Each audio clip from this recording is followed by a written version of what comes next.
नात्यांची अजब कहाणी, शतकांच्याही पलीकडली, ही वाट जादू नगरीची, मोठी विचित्र कहाणी, ही दोन मनाची गाथा, आकाश धरेची प्रेम कथा, ती तर आहे स्वप्न परी. चंद्रमुखी चंद्रमुखी चंद्रमुखी चंद्रमुखी. दुर्गेश्वरी भले रूपनगरच्या कितीही समीप का म्हणून पोहोचेना, परंतु रणवीर सिंग असताना ती कधीही या रूपनगरात नाही पोहोचू शकणार. मला तुझ्या बुद्धिमत्तेवर खूप गर्व आहे नागराज. आपण दुर्गेश्वरीची सहायता करू, परंतु गुप्त रूपाने. मला शीघ्र जाणून घ्यायचंय की तुम्ही माझ्या दिशेने मैत्रीचा हात पुढे कराल की नाही. तू यावेळी खूप क्रोधित आहेस ज्वाला, म्हणून यावेळी कोणता निर्णय घेणं योग्य ठरणार नाही. जर त्या दोघांची दुर्गेश्वरीशी भेट झाली तर ते तिला सावध करतील की आपण दुर्गेश्वरीला जंगलात शोधत आहोत. एवढं ऐकूनच दुर्गेश्वरी रूपनगराच्या दाट जंगलात लुप्त होऊन जाईल. काही वेळातच अमावस्येच्या रात्रीचा घोर अंधार पडेल. याआधी की अमावस्येचा घोर अंधार पसरेल, तुम्ही दोघे माझ्यापासून दूर निघून जा. परंतु का? आम्ही तुला या अवस्थेत एकटं सोडून नाही जाणार. काल अमावस्येची काळी रात्र होती, परंतु अमावस्येची काळी रात्र वनराजचं काहीच नाही बिघडवू शकत. परंतु अमावस्येचा प्रकोप वनराजच्या हातून कुणाचीही हत्या अवश्य करू शकतो. हे तुम्ही काय बोलताय बाबा?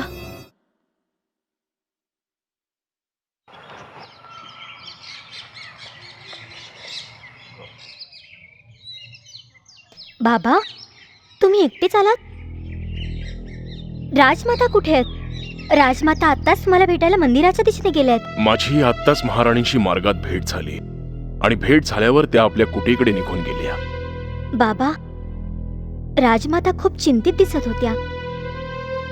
मी त्यांना त्यांच्या चिंतेचं कारण विचारण्याचा प्रयत्न केला, परंतु त्यांनी मला काहीच सांगितलं नाही. बाबा, राजमाता इतक्या चिंतित का आहेत? त्या तुमच्याशी काही बोलल्या का? कस्तुरी, महाराणींच्या चिंतेचं कारण तीच अमावस्येची काळी रात्र आहे, जी सतत येऊन वनराजच्या हातून कुणाचाही मृत्यू घडवून आणते.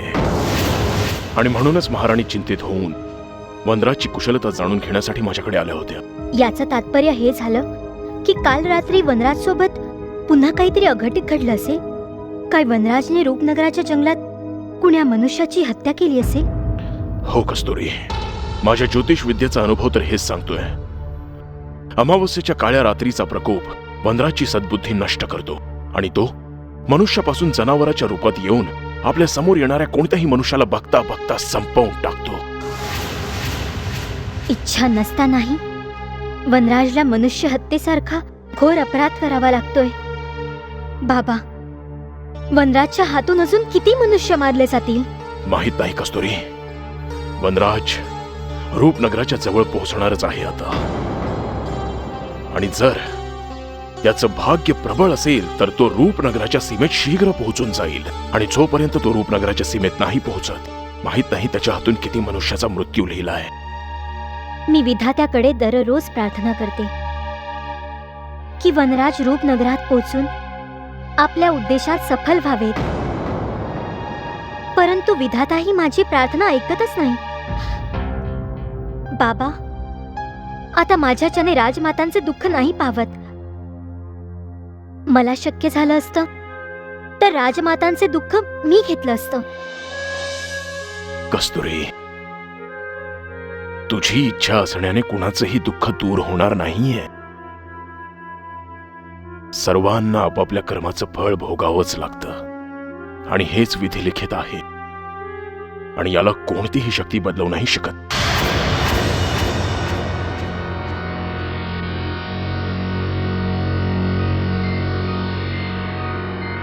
प्रणाम मंत्रीवर्य. निशाचरी, तू अचानक इथे कशी आणि तू इतकी चिंताग्रस्त का म्हणून दिसतेस? हुजूर, मी तुम्हाला हे सांगायला आले की मी आपल्या एका सैनिकाला पूर्व दिशेला मृत अवस्थेत पाहिलंय. काय काय हे तू काय सांगतेस निशाचरी? तू आमच्या एका सैनिकाला मृत अवस्थेत पाहिलेस?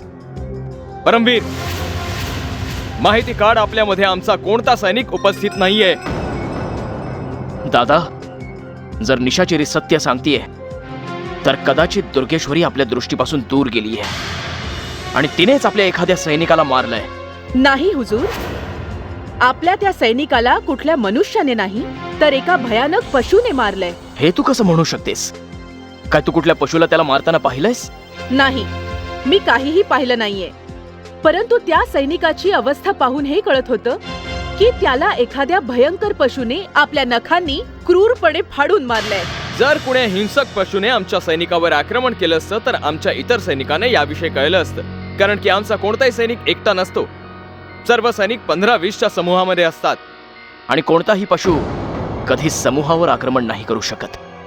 निशाचरीच्या नेत्रांना अवश्य कसला तरी भ्रम झालाय दादा. तू सत्य बोलतोयस परमवीर. जर पशूने आपल्या सैनिकावर आक्रमण केलं असतं तर आमचे दुसरे सैनिक त्याच्या बचावासाठी अवश्य पुढे आले असते, परंतु आमच्या कोणत्याही सैनिकाला याची माहिती नाहीये. हो, जर झोपेत कुठला हिंस्र पशु आमच्या सैनिकाला उचलून घेऊन गेला असेल तर याविषयी आम्ही काही सांगू शकत नाही.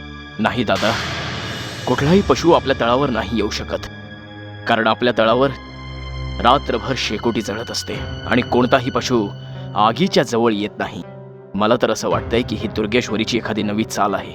दगाफटका करून तिने आपल्या सैनिकाला मारलंय. मी आत्ता यावेळी जंगलात जातो आणि या रहस्याची माहिती काढतो. चला सैनिकांनो. मी सत्य सांगतेय हुजूर, माझ्यावर विश्वास ठेवा. आपल्या सैनिकाला दुर्गेश्वरीने नाही तर त्या भयंकर पशूनेच मारलंय. तू आपली दृष्टी आणखीन तीक्ष्ण कर निशाचरी. आमच्या सैनिकाला कोणीही हिंस्र पशु नाही मारू शकत. आमच्या सैनिकाला अवश्य त्या दुर्गेश्वरीनेच मारलंय. ठीक आहे हुजूर, जशी तुमची इच्छा. आता सांगा माझ्यासाठी काय आदेश आहे? लुटारू दुर्गेश्वरी आमच्या हातून वाचून जाता का म्हणे? ती या जंगलात जिथे कुठे असेल त्याची माहिती काढून तिची सूचना आम्हाला लवकरात लवकर द्या. जी हुजूर, तुम्ही चिंता नका करू. आता निशाचरीच्या दृष्टीपासून या रूपनगराच्या गुप्त जंगलात कुणीही नाही लपून राहू शकत.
ती कोण युवती चालली आहे? कदाचित ती आपल्या काही कामी येऊ शकेल. सैनिकांनो, तिला माझ्याकडे घेऊन या. युवती, इकडे. तुला आमचे हुजूर बोलवतायत.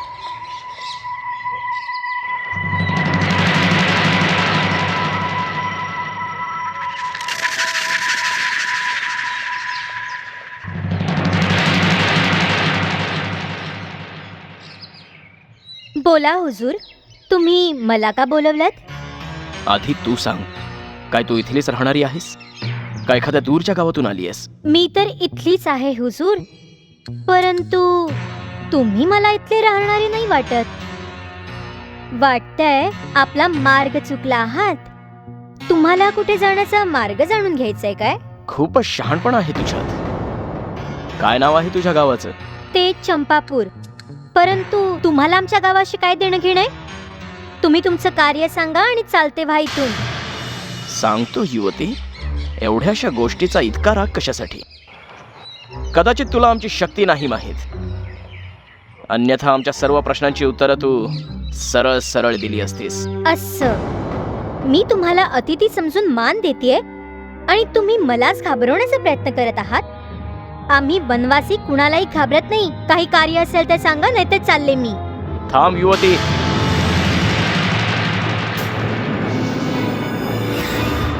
तुझ्या निडरतेने मी प्रसन्न झालोय. काय तू आमच्या सैनिकासारखा एखादा व्यक्ती या जंगलात पाहिलायस?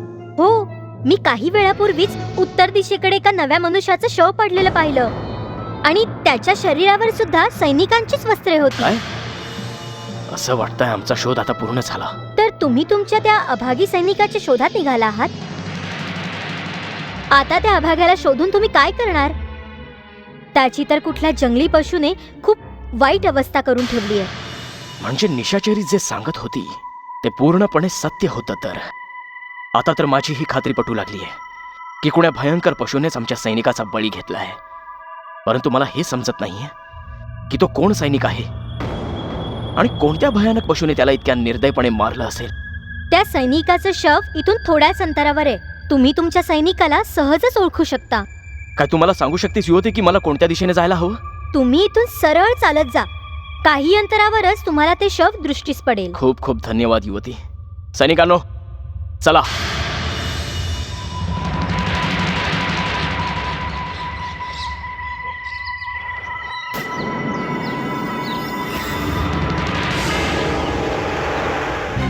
कुठवर पळाल? आता तुम्हा सर्वांची पण तीच अवस्था होईल जी त्या अभागी सैनिकाची झाली आहे.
हुजूर, हुजूर, ते बघा, तो मरून पडलाय.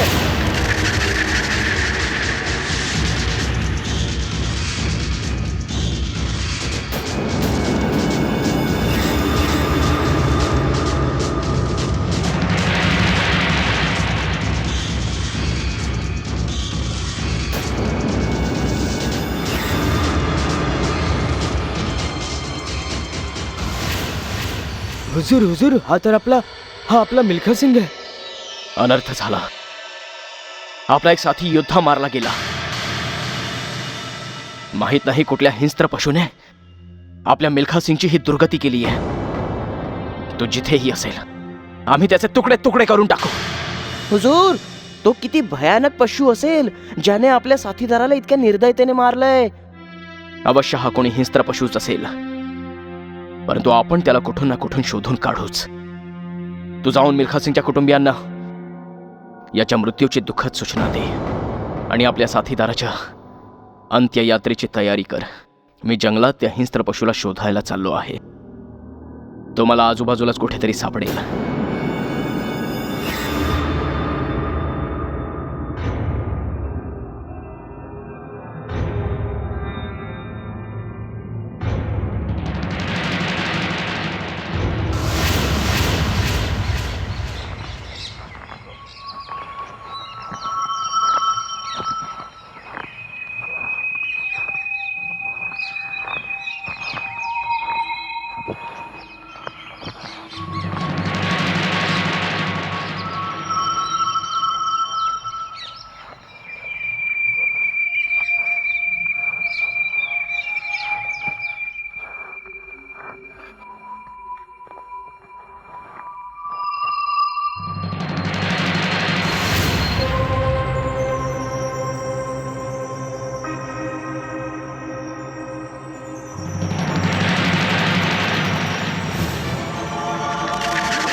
हा तर तोच भयानक दानव आहे जो पशु बनून निर्दयपणे मनुष्याची हत्या करतो. ह्यानेच मिल्खा सिंगची हत्या केली आहे. पण हा इथे काय करतोय?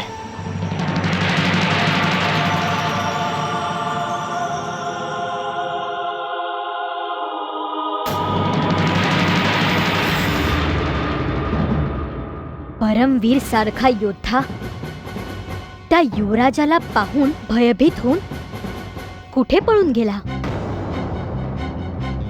आणि परमवीर हे काय बोलत होता की तो युवराज पशु बनून मनुष्यांची हत्या करतो? भले एक युवराज मनुष्यापासून पशु कसा बनू शकतो? काही ना काही रहस्य नक्कीच आहे. आणि या रहस्याची माहिती केवळ परमवीर कडूनच कळू शकते. दादा, अनर्थ झाला दादा. तो नरभक्षक इथेही पोहोचला. तू कोणत्या नरभक्षकाविषयी बोलतोस परमवीर? आणि तू इतका घाबरला का म्हणून? आणि तुझ्यासोबत गेलेले सैनिक कुठे आहेत? आपले सैनिक मी रूपनगरात परत पाठवलेत दादा. कारण मार्गात आम्हाला आपला सैनिक मिल्खा सिंगचं शव मिळालं होतं. ते त्याला चिताग्नी देण्यासाठी गेले आहेत. मिल्खा सिंगलाही त्याच भयानक पशुने मारलंय दादा, ज्याला मी आत्ताच पाहून आलोय. काय तू त्याच नरभक्षक पशुविषयी बोलतोस ज्याने आमच्या सैनिकाला मारायचं साहस केलंय? परमवीर, शीघ्र सांग तो पशु कुठे आहे. आम्ही तत्काळ त्याचा वध करू. दादा, त्या पशुने आत्ता मनुष्याचं रूप धारण केलंय आणि तो तीव्र गतीने रूपनगराच्या दिशेने चालला आहे. हे तू काय बोलतोयस परमवीर? अरे, एक पशु मनुष्य बनून रूपनगराकडे कसा काय जाऊ शकतो? आम्हाला काही समजेल असंच झालंय. तो कोणी साधारण जीव नाहीये दादा. तो तोच युवराज आहे ज्याने मला आणि लोहा सिंगला आपले प्राण वाचवून पळायला भाग पाडलं होतं. निशाचरी अगदी बरोबर बोलत होती. त्यानेच आपल्या सैनिकाला मारलंय.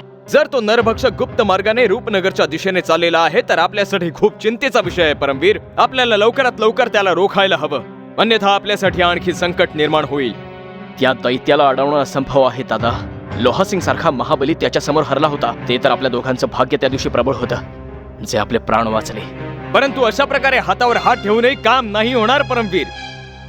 जर तो पशु शक्तीने आपल्या वशमध्ये नाही येणार तर आपल्याला कपटाने त्याला वशमध्ये करावं लागेल. याआधी की तो पशु आपल्याला आणखीन हानी पोहोचवेल.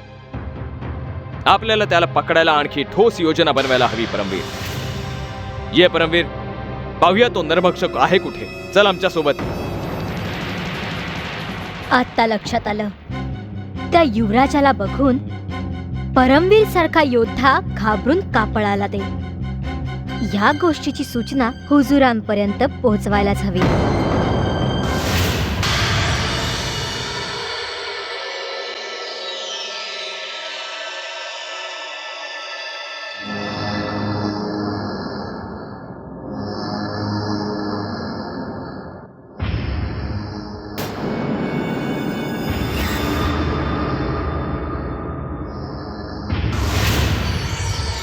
हुजूर इथे.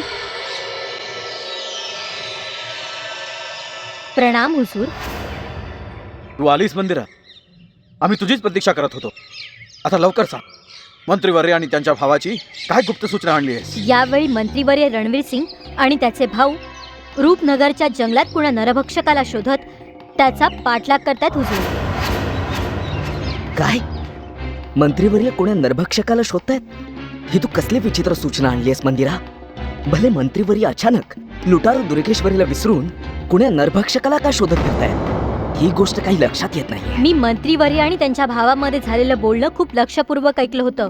परमवीर मंत्रीवर्यांना सांगत होता की हा नरभक्षक अचानक मनुष्य आणि मनुष्यापासून अचानक एक भयानक पशुमध्ये परिवर्तित होतो हुजूर. कदाचित तू त्या युवराजाविषयी तर नाही बोलत आहेस ज्याने परमवीर सिंग आणि लोहा सिंगवर आक्रमण केलं होतं? मी त्याच्याच विषयी बोलते हुजूर.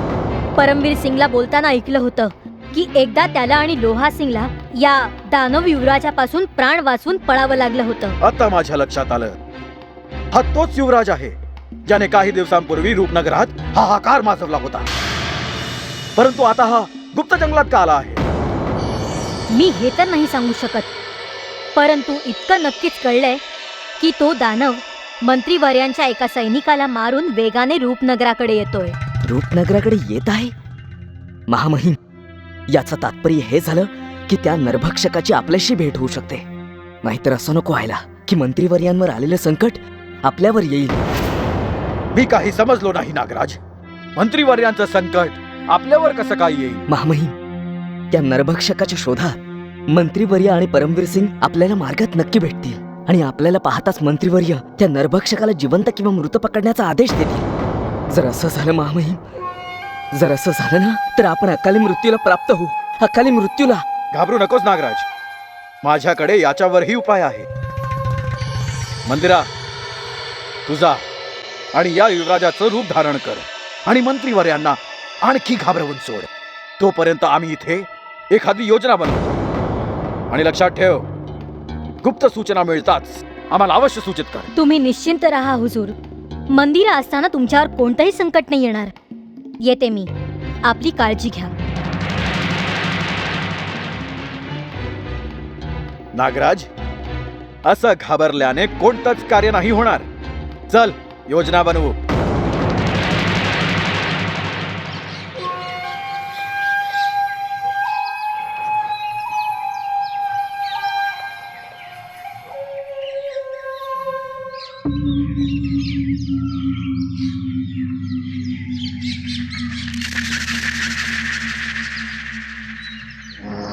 अपशकुन झाला महामहिम, अपशकुन झाला. ते बघा.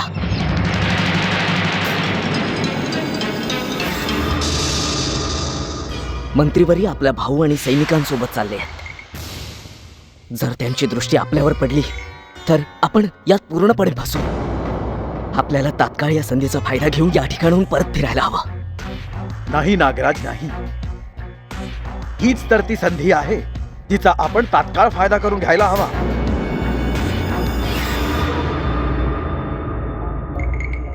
आता बघ, आपण मंत्रीवर्यांबरोबर अशी चाल खेळू की मंत्रीवर्य चारी मुंड्या चीत होती. मंत्रीवर्य, थांबा. मंत्रीवर्य, मंत्रीवर्य, मंत्रीवर्य. काय झालं राजवीर? तू इतका घाबरा घुबरा का झालायस? मंत्रीवर्य, काल रात्री आम्ही त्या भयानक युवराजाला पाहिलं जो पशु बनून मनुष्यावर आक्रमण करतो. काय? कुठे आहे तो भयानक पशु? तू त्याला कुठे पाहिलंस? तो याच गुप्त जंगलात फिरतोय. काल त्याने आमचा एक सैनिक मिल्का सिंगला आमच्या नेत्रांसमोर मारून टाकलं. वा, आणि तुम्ही दोघे भ्याडांप्रमाणे आमच्या सैनिकाला मरताना पाहत राहिलात. काय तू मिल्का सिंगला वाचवू नव्हता शकत? मंत्रीवर्य, आम्ही आपल्या सैनिकाला वाचवण्याचा प्रयत्न केला होता, परंतु तो युवराज आमच्यापेक्षा जास्त शक्तिशाली.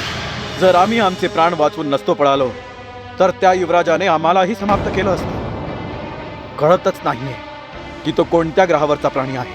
तुझ्यासारख्या योद्ध्याच्या मुखातून असे भित्रेपणाचे बोल ऐकून आम्हाला खूप खेद वाटतो राजवीर. जर तू धाडस दाखवलं असतंस तर सहजपणे त्या युवराजाला आपल्या वशमध्ये करू शकला असतास. कारण तो युवराज फक्त त्यांच्यावरच आक्रमण करतो जे बिचारे निर्बल असतात. नाही नाही मंत्रीवर्य, आम्ही त्या भयानक पशुच्या शक्तींना स्वतः आपल्या नेत्रांनी पाहिलंय.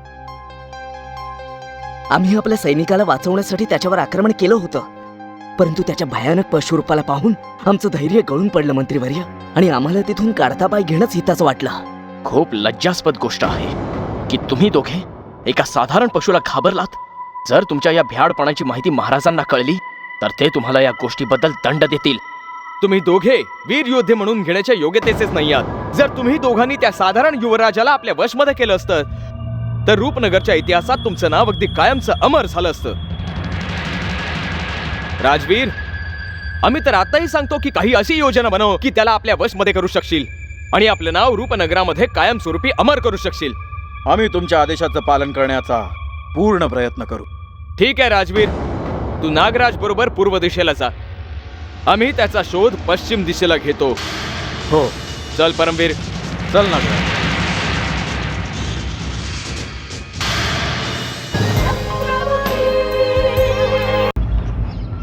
बघितलं महामहिम, मी जे म्हणालो होतो तेच सत्य झालं. मंत्रीवर्यांनी आपल्याला त्या नरभक्षकाला पकडण्याचा आदेश दिलाच. हो नागराज, मंत्रीवर्य आपलं संकट आपल्या माथी मारून निघून गेले. तुझं अनुमान योग्यच होतं. मंत्रीवर्य खूप धूर्त मनुष्य आहेत. ते तर धूर्त आहेतच महामहिम, परंतु त्यांच्यापेक्षाही धूर्त त्यांचा भाऊ परमवीर सिंग आहे. त्यानेच मंत्रीवर्यांना सांगून त्यांचं संकट आपल्या माथी मारले महामहिम. तो आपली ईर्ष्या करतो. ईर्ष्या. मला माहित आहे, आणि मला हेही माहित आहे की परमवीर आणि मंत्रीवर्य त्या नरभक्षकाला खूप घाबरले आहेत. आता घाबरणार का नाहीत महामहिम? ऐकलंय की काही काळापूर्वी त्या नरभक्षकाने परमवीर सिंग आणि त्या लोहा सिंगला चांगलंच बदडून काढलं होतं. चांगलंच. बहुतेक परमवीर सिंग त्या वेदना अजूनही नाही विसरलाय. परमवीर सिंगचं सोड आणि आपला विचार कर नागराज. कळतच नाही आपण काय करावं. मंत्रीवर्य तर आपले प्राण वाचून पळाले आणि जाता जाता रूपनगरात आपल्याला अमर जन्माचं ज्ञान देऊन गेले. काय तुला अमर व्हायचं आहे? नाही नाही महामहिम, अजिबात नाही. मला त्या दानव युवराजाच्या हातून अजिबात मरायचं नाहीये. जर तो कधी माझ्या समोर आलाच तर मी तिथेच बेशुद्ध होईन. महामहिम, शीघ्रच इथून बाहेर पडण्याची काहीतरी युक्ती शोधून काढा. इथे या जंगलात चारी बाजूने संकटच संकट आहेत. नागराज, आपली इच्छा असूनही आपण महालात परत नाही जाऊ शकत, कारण मंत्रीवर्यांनी आपल्याला त्या युवराजाला पकडण्याचं कार्य सोपवलं आहे. जर आपण या जंगलातून निघून गेलो तर आपल्याला पुन्हा मंत्रीवर्यांच्या क्रोधाचा कोप झेलावा लागेल. जरा आठव, जेव्हा मागच्या वेळी मंत्रीवर्य आपल्यावर क्रोधित झाले होते तेव्हा आपण किती नाटक करून त्यांचं मन वळवलं होतं. तुम्ही बरोबर बोलताय महामहिम, अगदी सत्य सांगताय. आपला वाईट काळ संपेपर्यंत आपल्याला मंत्रीवर्य आणि त्यांच्या दुष्टभावाचं ओझं आपल्या पाठीवर घ्यावंच लागेल. बस एक वेळ सत्ता माझ्या हातात येऊ द्या, त्यानंतर मी मंत्रीवर्यांना ओळखणार सुद्धा नाही. नागराज, तू उद्याचा नाही आजचा विचार कर आणि मंत्रीवर्यांकडून काही शिक. बघ मंत्रीवर्यांनी कशी कूटनीतीची चाल खेळली आहे.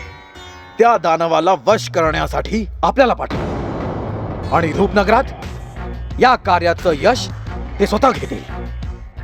महामहिम, आजचा दिवस मी कधीही नाही विसरणार. कधीही नाही. मंत्रीवर्यांनी किती चातुर्याने स्वतःला वाचवलं आणि आपल्याला इथे अडकवलं. फक्त एक वेळ मला संधी मिळू द्या. मग त्यानंतर मी त्यांच्या सर्व कीर्ती आणि यशावर आपलं पूर्ण विष ओकून टाकेन. पूर्ण विष. माहित नाही या मायावी जंगलात आपण त्याला कसे शोधू शकू परमवीर.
थांब दादा. काय झालं परमवीर? तू आम्हाला थांबवलंस का?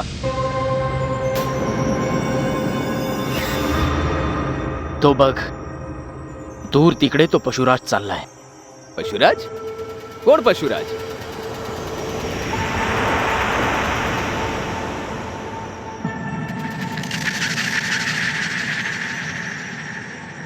दूर तो युवराजासारखा युवक जाताना दिसतोय. तोच भयानक पशुचं रूप घेऊन मनुष्यांची हत्या करतो. आपला सैनिक मिल्खा सिंगची पण त्यानेच हत्या केली आहे दादा. आम्ही आताच आपले सैनिक पाठवून त्याला जिवंत किंवा मृत अवस्थेत पकडून आणण्याचा आदेश देतो. सैनिकांनो, नाही दादा, अशी चूक नको करूस. जर आपले सैनिक त्याला पकडायला गेले तर यांच्यापैकी कोणीही जिवंत परत येणार नाही. तो कोणी साधारण मनुष्य नाहीये. मी आपल्या नेत्रांनी त्याच्या अलौकिक शक्ती पाहिल्या आहेत. तू केवळ इथेच थांब आणि पाहत राहा की तो कुठे जातोय आणि काय करतोय.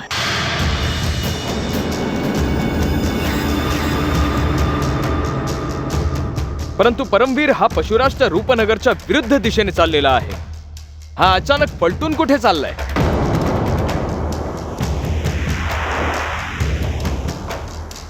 कदाचित याला रूपनगराचा मार्ग लक्षात येत नाहीये दादा. म्हणून कदाचित चुकून हा जंगलाच्या दिशेने चाललाय.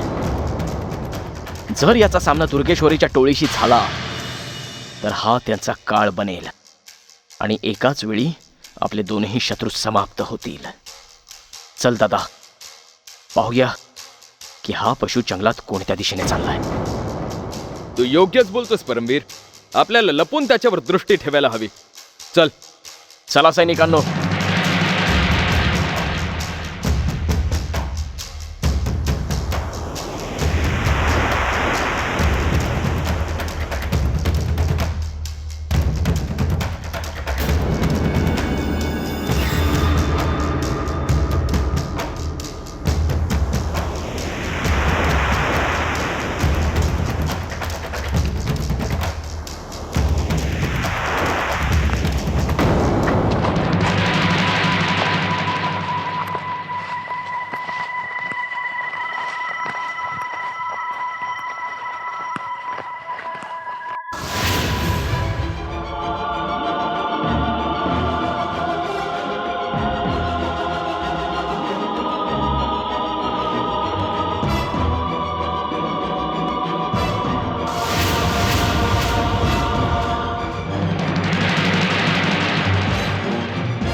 हे काय परमवीर? या जंगलात एक नाही तर कित्येक पशुराज फिरत आहेत.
हा तर तोच युवराज आहे जो भयानक पशु बनून मनुष्यांना समाप्त करून टाकतो.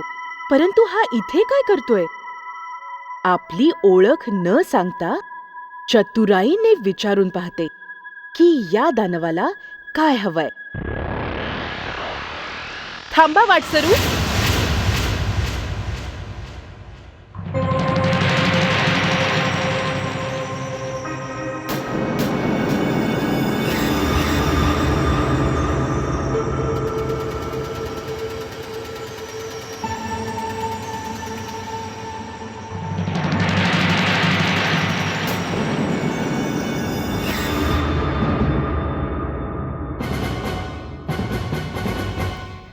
महामहिमांचे शत्रू मंत्रीवर्य रणवीर सिंगच्या मायावी शक्तीला आज असा धडा शिकवेन ना की घाबरून त्याचे प्राण कंठाशी येतील. आजकाल ती रूपनगरातल्या दुसऱ्या मायावी शक्तींना आपल्या समोर खूपच तुच्छ समजायला लागली आहे.